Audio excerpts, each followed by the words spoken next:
chaos control! Behold the true power I possess. I can't let you live. Your adventuring days are coming to an... Heat Signature is a game I'm halfway to adoring. It's got ambitious ideas which are always stopped frustratingly short. Every single good thing in this game seems to come with a but. It's a procedurally generated stealth game by Tom Francis of Gunpoint fame.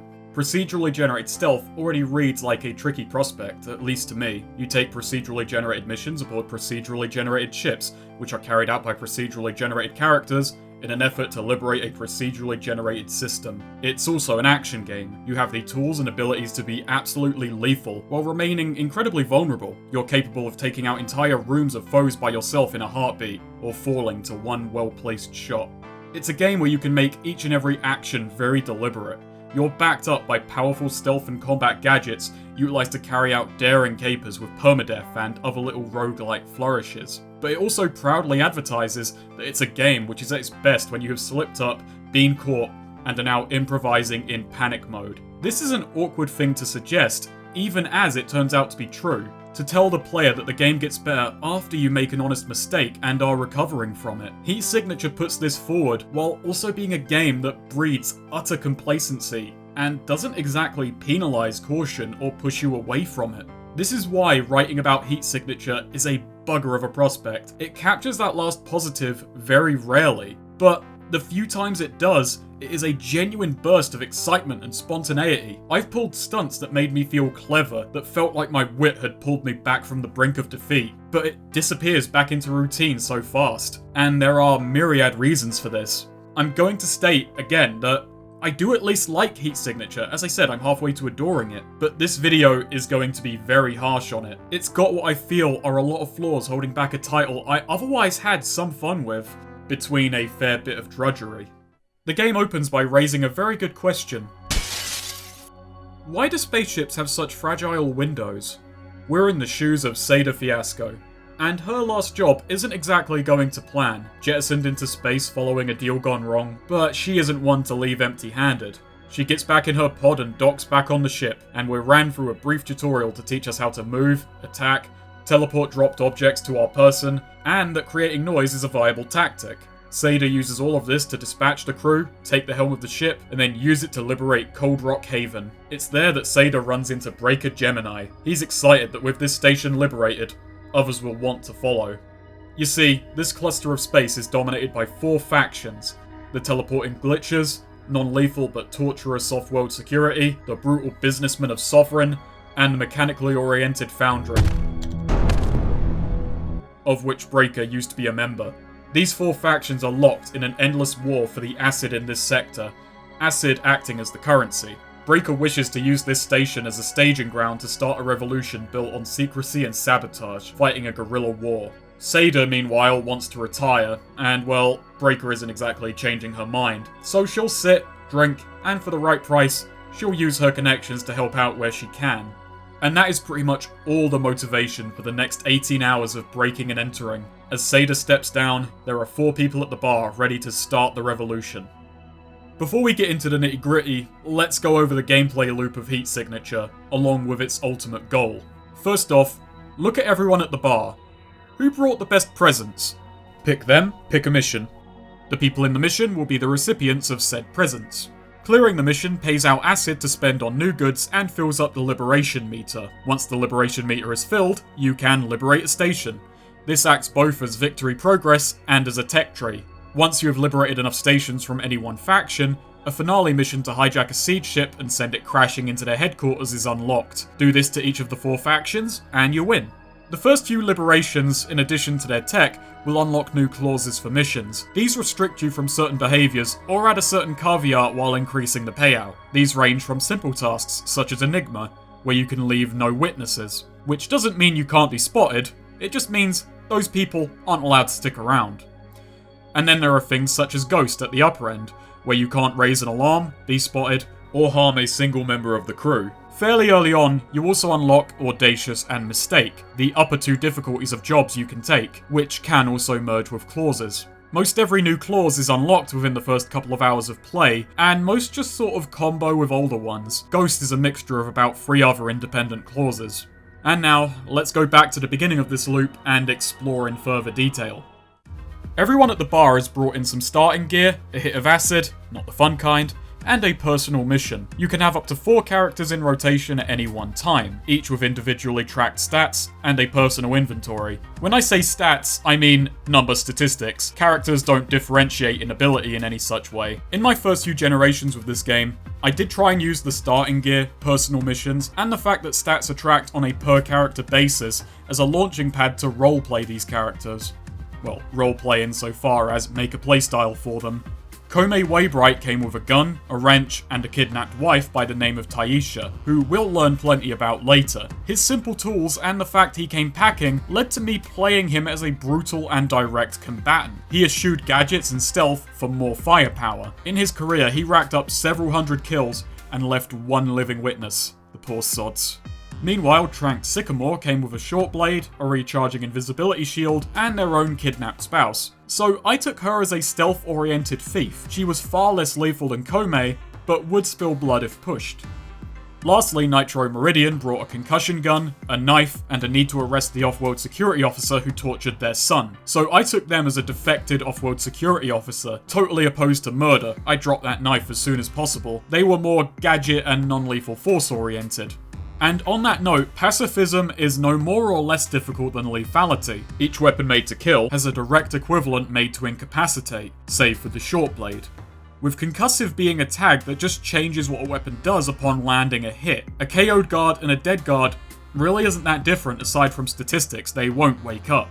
The game also has no long-term consequences for murder, only clauses per mission that don't permit it. The level of role-playing I at first undertook is of no interest to this game, and I'm not claiming that as a negative, just letting you know that it only cares for the ends, not the means. It's up to you to decide how you want to carry out your revolution. What is a little more disappointing is there being little beyond surface level to actually set characters apart. They feel more like different inventories than different people, and that is a complaint which is not going anywhere. Equipment between characters cannot actually be shared or pooled, and this is done purposefully due to another element we'll encounter later in a character's lifetime.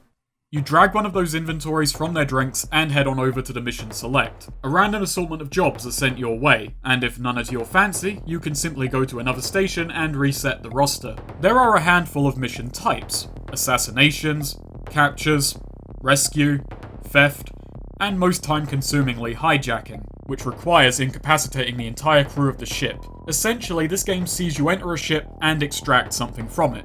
Get in, get thing, get out. You're given nearly perfect information on the ship, the exact number of crew and their equipment, special modifiers that will come into play. Will guards teleport to you, explode on death, have heat detectors? As the game goes on, part of what makes it feel dull is the utter lack of surprise this creates. The exact number of guards being displayed was added in a patch, and designer Tom Francis put forward a sensible reason for its addition. Some guards have special requirements to take down. We'll dig deeper into that later, but players were frustrated to come in under-equipped. I'd argue that's part of the make mistakes angle that's being pushed, but I can see it both ways. Your character's inventory is large, and now it's just a matter of simple mathematics. Bring enough to deal with each guard. Perhaps estimates based around multiples of 5 as opposed to exact figures would have been better, but that's neither here nor there. On to the modifiers. There's only really one that I consider all that fantastic, and that was the Warzone modifier. In this circumstance, the ship you're infiltrating will come under fire from an enemy craft. Later in the game, I was quite bored, and I'd only skim-read my objectives. I didn't realise I would be in a war zone, and this made the experience so much more chaotic and memorable. My careful approach had to be tossed out as the ship I was on suddenly started exploding around me. It was luck and laziness which created this scenario, but had I read it, I would have gone in knowing this was coming. It's also quite lacking in these modifiers. There's a small handful, with Warzone being the only real memorable one. Others tend to be a bit more static, such as starting a mission while under a time limit, a ship having more turrets, or an explanation for there being more or less guards. Others are beneficial. Sometimes a crew will be unable to call for backup, meaning there's no alert timer. Or glitchback, where any harm to the player will result in an instant teleportation back to base. It does fail the mission, but it means there's no risk to the player character. No missions have multiple objectives or real surprises beyond this. Alongside that, the small pool of objectives and generally similar feel between the handful of them leads to Heat Signature feeling repetitive quite fast. A rescue mission feels like a capture mission with a step removed, for instance. A capture mission is an assassination with an extra step. Lastly, there is difficulty. Difficulty generally affects the number of guards, their gear, the size of the ship, and of course, the payout both in terms of money and liberation. Of the 4 factions, they only have one ship type each. A higher difficulty generally translates into a larger version of what you've already seen. A different building block layout, but structurally similar. Certain factions suffer more than others in this regard. Once you've got a mission, you hop in your pod and set off to dock. The pod controls are incredibly simple, but honestly quite enjoyable. It follows wherever you click, and has a hell of a lot of drift. It feels like you're swinging a space mace. There are a handful of unlockable pods with various effects, but really all you need is the Foundry brick, which does actually give you a space mace. It may well kill you in the process, but hey, better to go out swinging. The effects for the others are either under or overwhelming. The Glitch's Tick, for instance, gives you a teleport back to the airlock, but I never saw it available to trigger, so I'm unsure what I was doing wrong.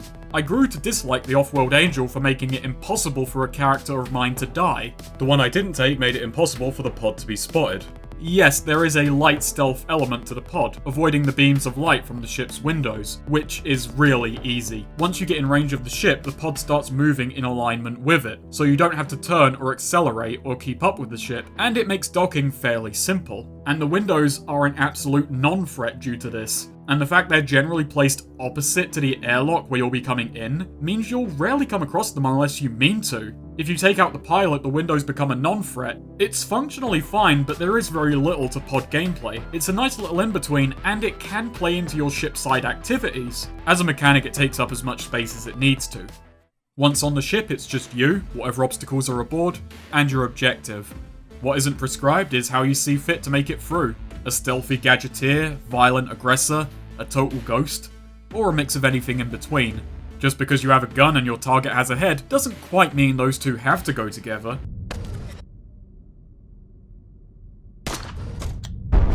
Especially when one bullet can do so much more damage. And that is why the windows are so frail. Tom Francis has a fascination with defenestration, and I can't say I blame him. And well, besides this, who says you even need to enter the ship? Go and bring someone else's and you can have a dogfight. But let's leave those abstracts behind us and get into the real meat of gameplay, the infiltration of a spaceship. Heat Signature plays like a top-down shooter, but with a twist. At any moment, you can stop time to take stock, make an attack, utilize a gadget, with no limit on how much you can do this. An interesting aspect is that while your moves do have cooldowns, cooldowns are tied to items, not actions. So if you have an inventory full of guns, you are wholly capable of firing all of them, throwing one at a guy, teleporting another to you, and then firing that one in less than a second. And this is also true of melee weapons and gadgets. It is a totally viable tactic to teleport into a circle of enemies and kill them all before they even realize what's going on, with the bigger danger to you being the G's you just underwent. The enemy may well not have enough bodies to survive one of your salvos. The result of this is that within one mission and 2 or 3 downed guards, your number of possible attacks multiplies. Everyone, including you, goes down in one hit, with lethal damage being instant to enemies and detracting from a timer for you, giving you less time to save your character on the next wound. This is where the pod does come back into play as a slight catch-em-in-time minigame. Meanwhile, concussive damage is a gimme.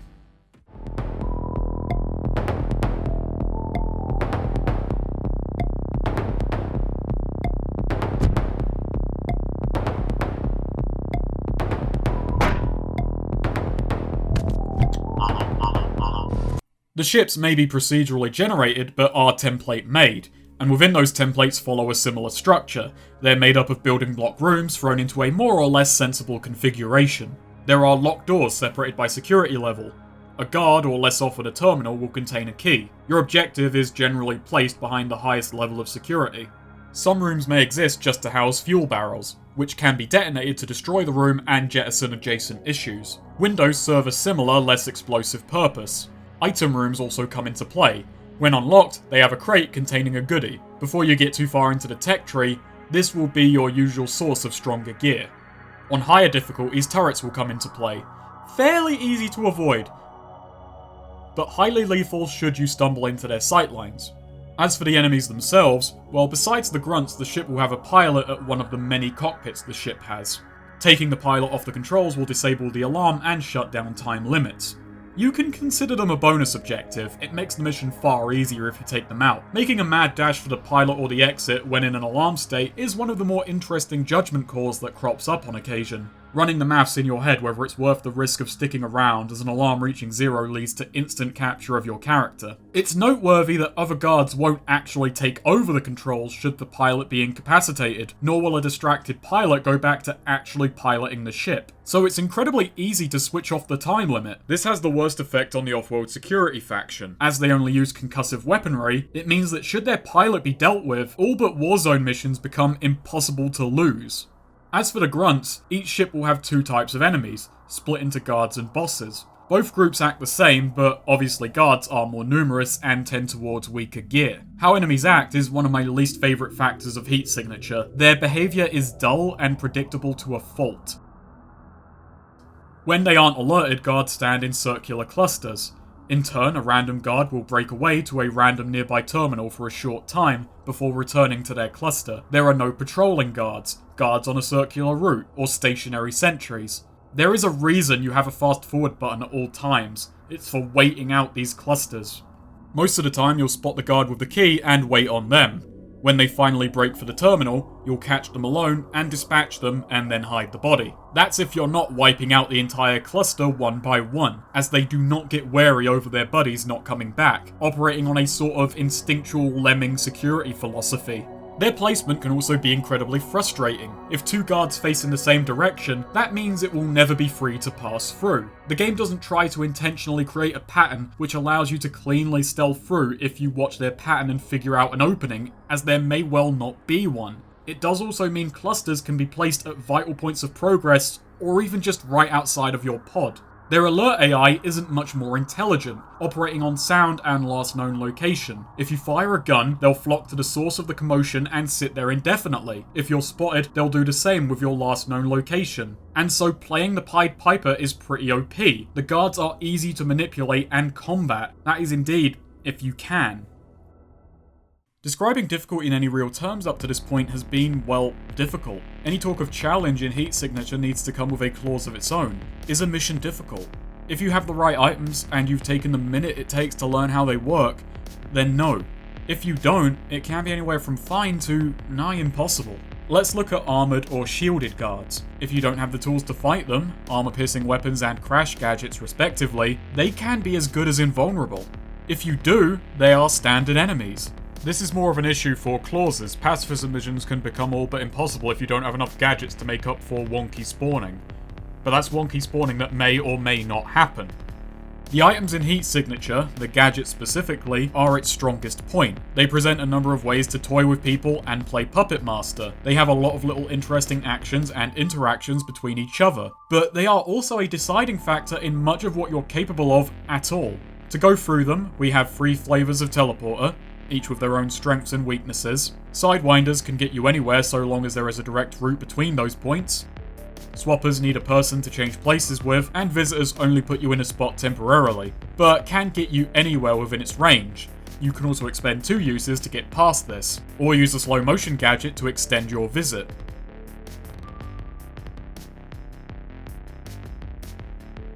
There are acid traps to strip armor, crash traps to disable equipment, and glitch traps to teleport enemies. Beams to steal keys, shut down equipment, or turn that equipment on its owner.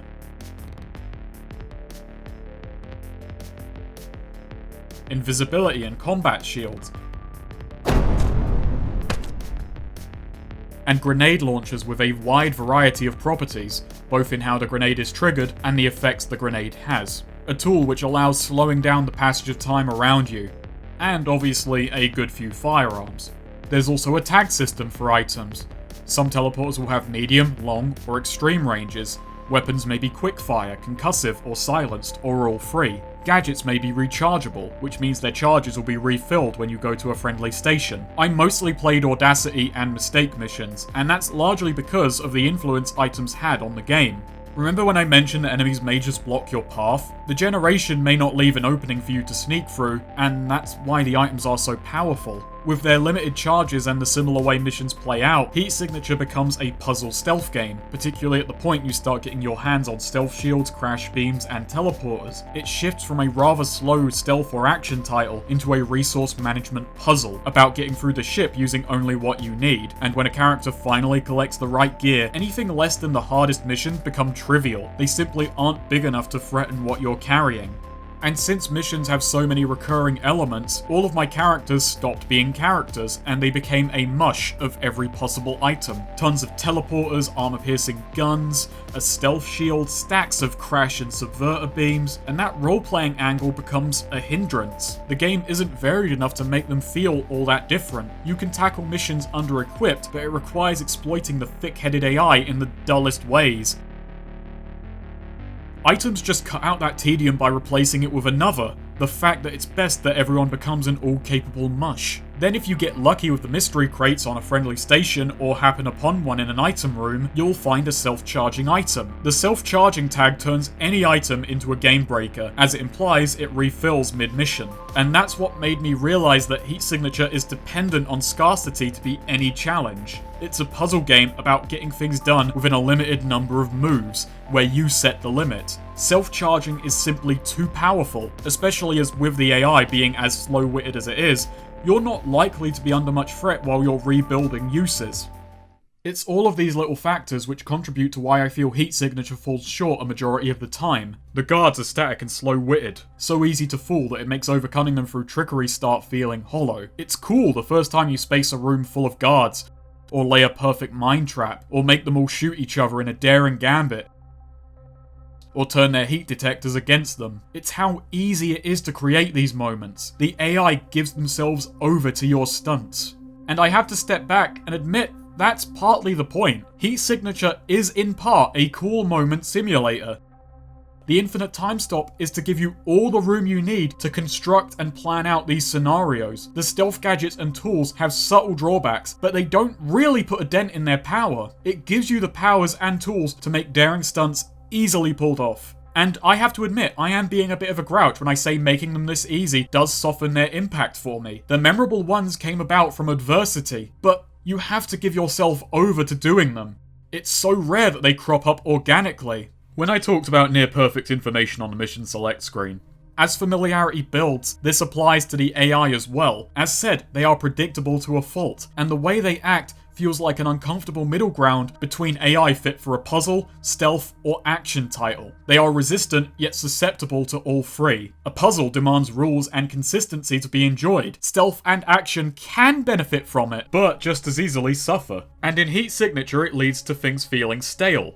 We're getting into nebulous territory, but I think if a game wants to make the player feel cool, it needs a good mix of power and vulnerability. You're quick enough to get into these big dangerous skirmishes and survive, but vulnerable enough that you feel as though you only got by on the skin of your teeth. It's encouraged because naturally, coming out on top of what seems to be impossible odds is rewarding. It's a reward in and of itself, but it's discouraged because one shot can fell you. A wrong move and that inventory is gone, but then that's the thrill of it. You are staking everything on this one big job, but it's not one big job. You're doing it so often. Since the stages and obstacles are so entirely static, these moments so rarely sneak up on you. Most of the slip-ups I had genuinely came from me getting bored and mentally switching off, stumbling into these life-threatening situations. The fact that each faction has just one ship type, which only gets bigger on higher difficulties, does this as well. So many missions ended up blurring together, as all of my characters also became the same gadget-using mush, so does each raid. And for every cool moment which does crop up, there are 10 or so missions which just kinda pass by. It's highly repetitive. It would be unfair to judge the game for putting the onus on me to get inventive and clever with its mechanics. But then they go one of two ways. They're either an extra unnecessary step, or they turn out to be the optimum way to do things, and they replace what was before the standard path. The first time you send your assassination target out the window, it's cool. The first time you do the same to your capture target, and then catch them in your pod before they die, it's cool. The first time you improvise an escape like this for yourself, it's cool. It's far less cool by the 10th time, after you realise that just leaving through the window is actually just easier than going back to your pod. And let me back off this whole it's at its best if it's spontaneous angle for a moment and look at it from single genre perspectives. As a stealth game, I dislike it since the patrols are either insipid or insurmountable based on their placement. On the difficult end, it becomes dependent on tools you may or may not have. These items start feeling like a way to make up for the limitations of procedurally generated stealth. As an action game, its depth is actually rather limited. There aren't skills to master so much as item uses to memorize. It's got decent breadth in that regard. That said, it is still fun, at least for a while, to blow everything up, or pretend to be Dio, or use the patented many guns technique. As a stealth action game, it's a perfect mix in that both are equally viable and you can jump instantly from one to the other with little consequence. It's of a breed that wants the stealthy and action-oriented players to both feel right at home, and this is only a flaw if you want to feel pushed in either direction. Stealth can feel hollow when getting caught is a triviality. As a puzzler, it's kind of shallow, it's fine, but it's a puzzle which can be brute forced. It operates on honor rules. The puzzle is how are you getting from point A to point B and back in the least moves, but you bring your own limit. If the mission has a timer, this can also be applied to making the most efficient moves to get there and stop the count. That is a decent source of tension, but is again dependent on what you have brought to hand. As a cool moment simulator, it occasionally pulls it off, but the weight is on the player through these other factors to be the instigator. And from my perspective, and you may disagree, this undercuts it severely. It feels less engaging when I'm not being pushed into using my wits, but have to go, oh man, this brain dead fucker is gonna get punked. Some games get better as you learn them, but Heat Signature gets rote. I would be lying if I said it ever stopped completely throwing surprising turns my way, like in the case of Journey Regor and his job to capture Karoli. The job had gone wrong. It was a war zone. Journey had gotten KO'd, I had gotten careless, and as I picked up my adrift body, I knew I wasn't done. I quickly flew back to the ship, but before I could dock, my entrance was wrecked. So I improvised an entrance for myself, diving out of my pod and blasting myself through their window with a shotgun and a loose understanding of propulsion. I landed right next to the poor son of a bitch, who moments ago thought his captor had been sent into space. That was amazing. This is why I could never say I completely dislike Heat Signature. It created that moment. I was just there to improvise along, and I wish it could do that more effectively. But there's the thing, it cannot build or plan around the player, so it just throws in everything and the kitchen sink a good deal of the time. It stops growing in difficulty at hour 3 of, in my case, an 18-hour playtime. I'd be lying if I said it's totally impossible to tackle audacious or mistake missions under-equipped. It will be a slow trial and okay, actually might be undoable. It comes down to luck and playing in a very slow, methodical style, exploiting the brain-dead AI and hoping the enemy lacks armor or shielding, which is quite unlikely. Even then, it's not hope, you will tell ahead of time, it's just hoping the right mission is generated for you. Once a mission is cleared, you get your pay and make progress towards another liberation. Each and every mission cleared puts points into this. As stated earlier, a certain number of stations from each faction needs to be taken to open up a finale mission, where you steal a ship to tackle their HQ, and when you claim all 4, you win. My total mission count, barring the Defector and 4 finale missions, was 137 missions to save the cluster, and saw us take 47 stations. A brief aside for Defector missions, these can be selected on the Liberation screen. You get a pre-made character with preset inventory, typically you'll be given self-charging or unique gear. They're a good way to get some practice in and test out some stuff. They occasionally have some very unique parameters, like one assassination mission where you have to make the ultimate Hail Mary shot, propelling yourself through space with gunfire to a window, with the ship speeding past. Yeah, this practice came in handy. These defectors may join you as potential liberators, bringing their typically strong gear with them for the ride, giving you a strong new character and speeding up the process a little. Once you nab an item in the tech tree, it will be randomly available in the stores populating your stations. Most of the tech tree is spent unlocking tags for classes of items, such as high capacity, long range, quick firing, and so on. Tags also do combine. I often found myself getting better variants early on in a tech tree, and then having a lot of empty dull upgrades to get anything remotely interesting. The tech tree aspect is fine, if a little bit repetitive and dull. Each and every mission contributes to both unlocking new tags and overall game progress, so even if I have my gripes, everything you do is a step forward, and it does let you in a way tell your own story of the revolution. If I had any negatives, it's that there are no make or break missions, or any pre-made challenges that add to that progress. The game has no big defining missions or moments, only those you create yourself. Now, let's get on to characters, and an aspect of them I understand, but really dislike. Characters have a shelf life. As they fight for the cause and their deeds become more well known, their future escapades become less impressive and they quickly start contributing less and less to Liberation Gain, crippling any actual progress they can contribute. The game wants you to make up the money for and clear their personal mission, or not, and retire them, giving up all the items they gained and putting them out to pasture. The difference between a retired character who cleared their personal mission and one who hasn't: you can't send out a personally named item for you or a Steam friend to rediscover later. It doesn't get a special property mined, just a new name. This system basically means you have to eventually give up those accrued inventories and start from square one, so hours 1, 3, 5, 7 and so on can end up looking much the same. You get a new character, do medium and hard missions until you have the gear to tackle the harder ones, and then you tackle them, retire character, and repeat. It felt like I hit the new game button several times in one game. The tech tree starts serving to get you back up to speed faster, no longer dependent on luck to get those powerful tools. This is a big part of why I felt characters becoming that item mush felt hollow, because you'll just accrue that mush again and again and it becomes less engaging each time. But without this retirement system, you would just end up with 4 characters who eventually have a copy of everything, and barring death or capture, they would be around a very long time. And at that stage, they're so powerful, it was hard for me not to fall into a dull routine, with an inventory built to tackle any and all scenarios. Retirement doesn't fix this inherent stagnation, it instead resets it. It's applying a band-aid to a shotgun blast. But as I said, retired characters can send out a personal item, and I will give this game a compliment. These systems of personal missions, along with sharing characters and items between friends, can lead to fun little stories personal to your run. For instance, I ended up getting to play as Ursa Prophecy, whose Steam friend Skeleton had retired in their game. They ended up getting a self-charging key cloner, which made stealth the biggest cinch. They retired a successful member of the Revolution, and that key cloner went out named the Skeleton Key. Yeah, I'm sorry, I turned your character into a pun.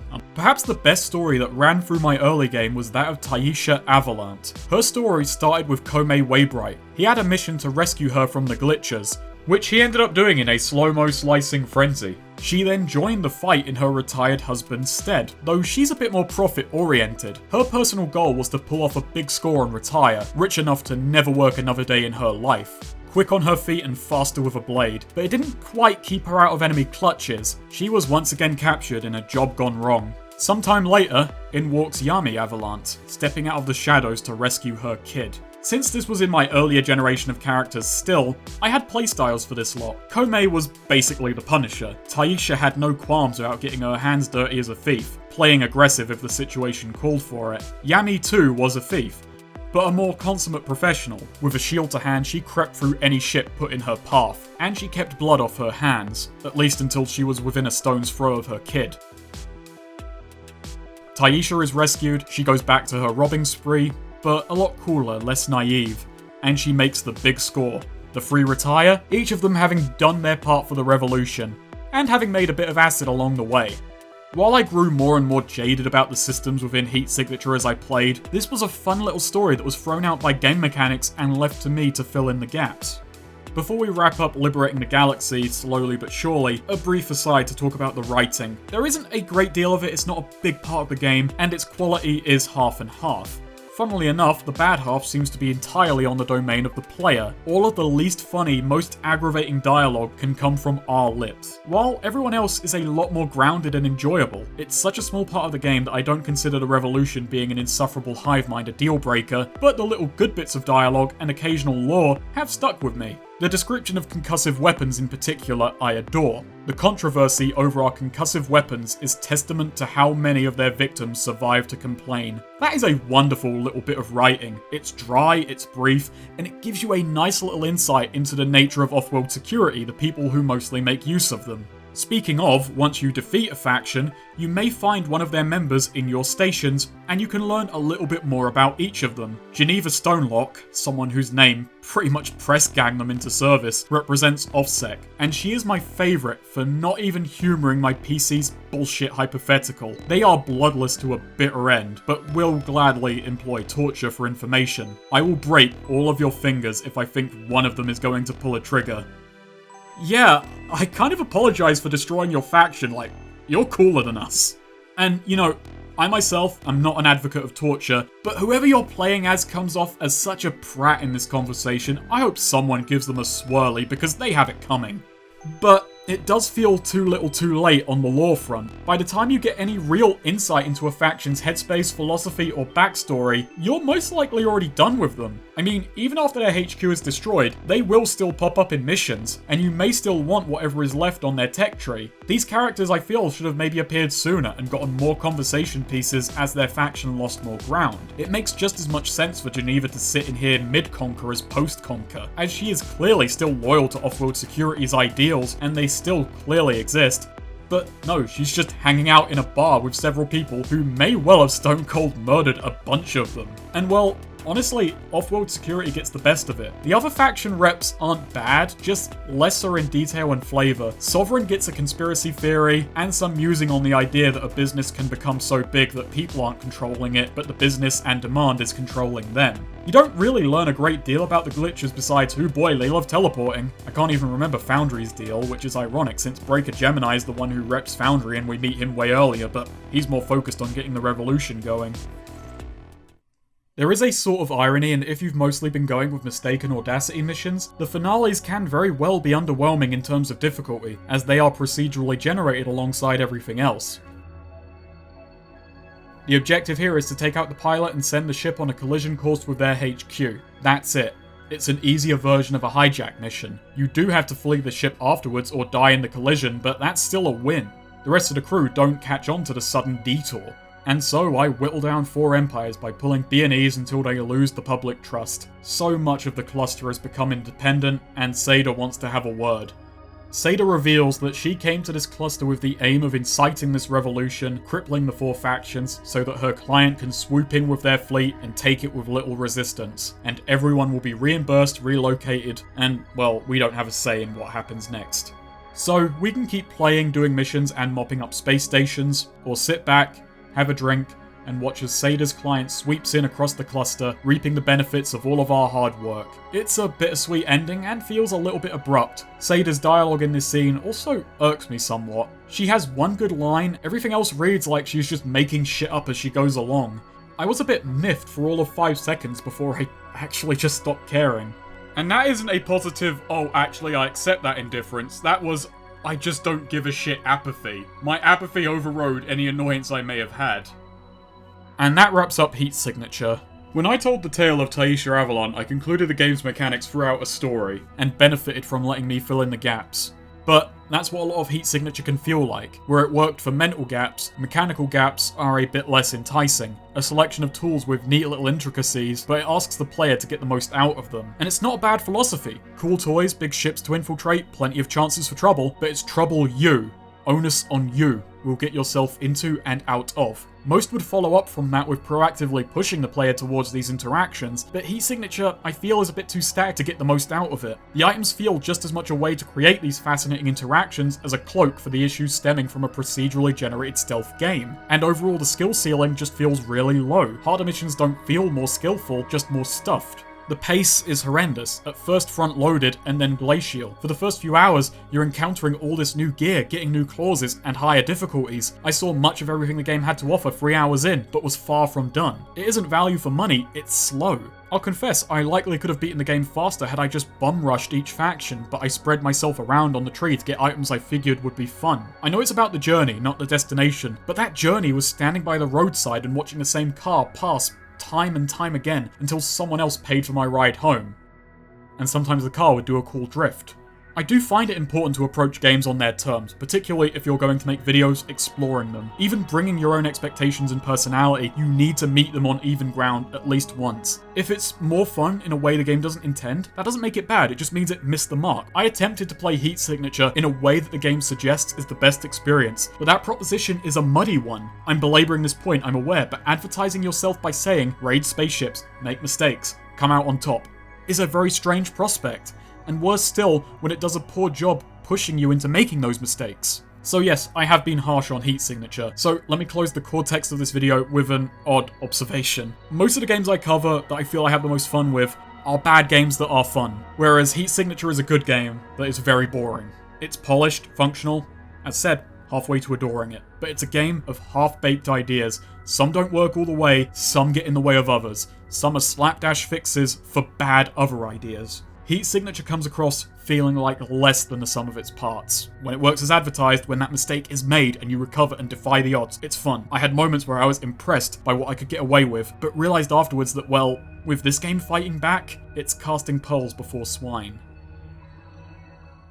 And that wraps up Heat Signature. Again. But I want to throw in a little segment at the end here, and this is entirely self-indulgent, it's me playing Ideas Guy. We are closing on a positive note. Tom Francis is prepping an update. It has issues I've written down here, and it's already mentioned that these need tweaking.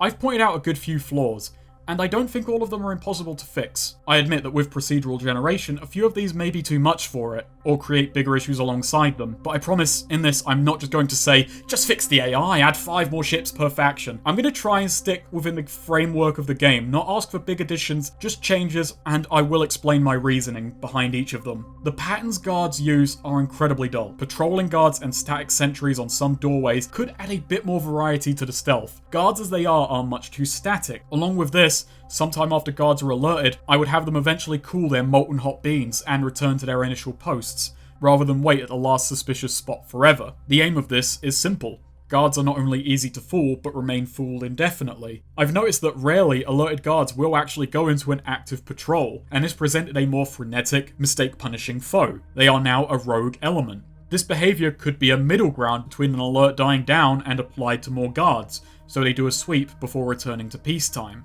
I would try to limit the efficacy of just camping a terminal by making it so that guards realise they're down one of their number and perhaps go in a group to investigate. There are 2 aims with this. If a player is just whittling down a group, it speeds this up and makes the guards appear less insane. If a player is just waiting for a specific guard to move, since they are the ones whose view is blocking progress, it would increase the chances of the problem guard moving. Waiting out patrols isn't fun, especially since who moves where and when is randomised, there isn't a set pattern. This could also present an opportunity where a mistake will be punished. Say if you're spotted by the guard who doesn't have the key when they move, you take them out so that the alert doesn't go up. But then, the rest of the guards are like, where is Jim gone? And then they all move, and suddenly getting the key is a bit trickier. A mistake has been punished, and you have to improvise to get beyond it.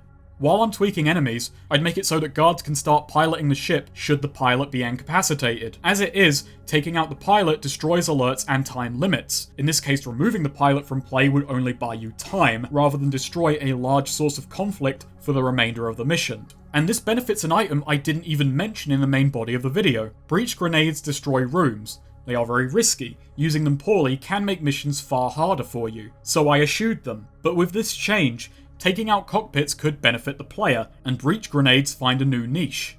A mystery clause, which obscures mission details while increasing payout. This doesn't fix item problems. In fact, I'll admit it may exacerbate them, but it will help with spontaneity and risk. Now you don't know if you're walking into a war zone. Clauses that restrict particular items could mix things up. I know this sounds boring, and in a way it is, but a modifier which makes windows far tougher. Perhaps only destroyed via explosions. I know defenestration is a key feature, but at a point where you realise it's actually optimal, it may be fair game to force you to head back to your pod rather than just bust out the window. Another modifier could be reinforcements. In this case, if you cause an alert, you trigger 2 timers. The standard capture timer you can halt, and an unstoppable alert timer. After this new timer is finished, a brand new set of guards will arrive on the ship, focused around your pod, before they start exploring the ship. The aim of this is to help with one very simple fact. Missions tend to wind down rather than ramp up should you attack guards. This modifier would introduce a situation where getting caught adds a second wind to the stage. Another modifier could be breach. During a breach, the interior of the ship would be under attack from a rival faction, with the 2 groups of AI going at each other. Naturally, this would mean the mission begins in an alert, so you have to rush across the front lines quickly to put a stop to it. I'll admit, this could be an idea that would not work. It may make the mission too easy, the fight may end in no time flat. I don't even know if Heat Signature can handle 2 AI groups fighting. As for my reasoning for suggesting it, I want to capture what I enjoy about Warzone, but on an infantry level. A new dynamic complication atop the mission already in effect, one which requires on-the-fly planning to overcome. Imagine, for instance, a capture mission